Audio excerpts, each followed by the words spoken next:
நீங்கள் சாப்பிடுவது எல்லாமே விஷம் என்று சொன்னால் நாங்கள் எதைதான் சாப்பிடுவது என்று கேட்கின்றார்கள். ஏன் இப்படி பீதியை கிளப்புகின்றீர்கள் என்று கேட்கின்றார்கள். நாக்கிற்கு அடிமையாகி நரம்புகள் தளர்ந்து போய் செல்கள் சிதிலமடைந்திருக்கின்ற இந்த சமுதாயத்திற்கு உண்மையை பேசுவது பீதியை கிளப்புவதாக தான் தோன்றும். நம் முப்பாட்டனும் பூட்டனும் பாட்டனும் எப்படிப்பட்ட அழகான உலகத்தை நம்மிடம் விட்டுச் சென்றார்கள். நம் குழந்தைகளுக்கு நாம் எதை கொடுக்க போகின்றோம்? 25-30 ஆண்டுகளாக பன்னாட்டு நிறுவனங்களும் காசுக்காக எதையும் விற்பதற்கு தயாராக இருக்கின்ற ஒரு கூட்டத்தின் செயல்பாடுகளுக்கு அடிமையாகி போய் கிடக்கின்றது இந்த சமுதாயம். காலம் காலமாக பரம்பரை பரம்பரையாக நாம் உண்டு வந்த உணவுகளை எல்லாம் தடுத்து நிறுத்தினார்களே, அப்பொழுது என்ன செய்து கொண்டிருந்தீர்கள்?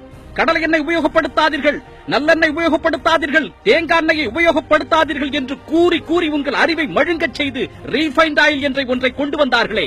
இன்று எத்தனை சிறப்பு மருத்துவமனைகள் இதய கோளாறுகளுக்காகவும் சர்க்கரை வியாதிகளுக்காகவும் உங்கள் பகுதியில் இருக்கிறது. அயோடின் உப்பை சாப்பிடு, அயோடின் உப்பை சாப்பிடு என்று கூறி கூறி என் தெருவில் கூவி கூவி உப்பு விற்றவனை எல்லாம் உதைத்து தள்ளினார்களே. அதன் பலன் என்ன தெரியுமா? இன்று வீதிக்கு வீதி தைராய்டு ஸ்பெஷாலிட்டி ஹாஸ்பிட்டல்கள் முளைத்திருக்கின்றன. புற்றுநோய் என்பது எங்கோ ஒருவனுக்கு ஏதோ ஒரு மூளையில் வருகின்ற ஒரு நோயாக இருந்தது. ஆனால் உங்கள் பகுதியில் புற்றுநோய்க்காக மருத்துவம் பார்க்கின்றேன் என்று எத்தனை மருத்துவமனைகள் முளைத்திருக்கின்றது. எப்படி வந்தது புற்றுநோய்? உடல் உழைப்பின்றி இருந்தால் ரத்த கொதிப்பு வரும், சர்க்கரை நோய் வரும் என்று கூறிக்கொண்டிருந்தீர்களே. 25 வயதில் ஓடி ஓடி உழைக்கக்கூடிய என் இளைஞன் நெஞ்சு வெடித்து இறந்து போகின்றானே, அதற்கு என்ன காரணத்தை கூறப் போகின்றீர்கள்? உலக நாடுகளில் தடை செய்யப்பட்ட பொருட்களும் தடை செய்யப்பட்ட தயாரிப்பு முறைகளும் இந்த தேசத்தில் பரவலாக இருக்கின்றதே, அதை பற்றி நீங்கள் யோசித்திருக்கின்றீர்களா?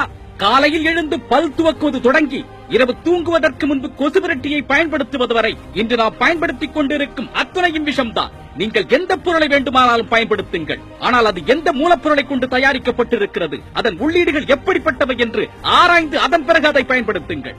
வெள்ளை சர்க்கரையையும் மைதாவையும் முதலில் தூக்கி எறியுங்கள். பிளாஸ்டிக் கப்பிலோ பேப்பர் கப்பிலோ சூடான பானங்களை அருந்துவதை நிறுத்துங்கள். பேப்பர் கப்பின் உள்ளே ஒரு வேக்சின் தடவப்பட்டு இருக்கும். அந்த வேக்சின், அதாவது மெழுகை, உங்கள் வயிற்றால் செரிக்க முடியாது, அது வயிற்றுக்குள்ளேயே தங்கிவிடும். ஒரு ஹோட்டலில் நெகிழி காகிதத்தில் உங்களுக்கு உணவளித்தால் அதை புறக்கணியுங்கள். நெகிழி காகிதத்தில் சாப்பிட மாட்டோம் என்று எழுந்து வாருங்கள். அடுத்த முறை நீங்கள் செல்லும் பொழுது அந்த கடைக்காரர் 10 இலையை வாங்கி வைப்பார். சூடான வடையில் எண்ணெயை பிழிகின்றேன் என்ற பெயரில் அதை செய்தித்தாளில் வைத்து அமுக்காதீர்கள். செய்தித்தாள் அச்சிடப்பட்டிருக்கும் மை, அதாவது இங்க், ஒரு ரசாயன பொருள். அது வயிற்றுக்குள் சென்றால் என்ன ஆகும் என்று ஏன் நீங்கள் யோசிக்கவில்லை? முதலில் இவற்றையெல்லாம் நிறுத்துங்கள். இதையெல்லாம் செய்ய மாட்டேன் என்று முடிவெடுங்கள். அதன் பிறகு ஒவ்வொரு படியாக உங்களை நீங்களே உயர்த்திக் கொள்வீர்கள். மாற்றம் என்பது நினைத்த மாத்திரத்தில் வருவது கிடையாது. அது ஒரு பயணம், அது ஒரு நோக்கம், அது ஒரு இலக்கு.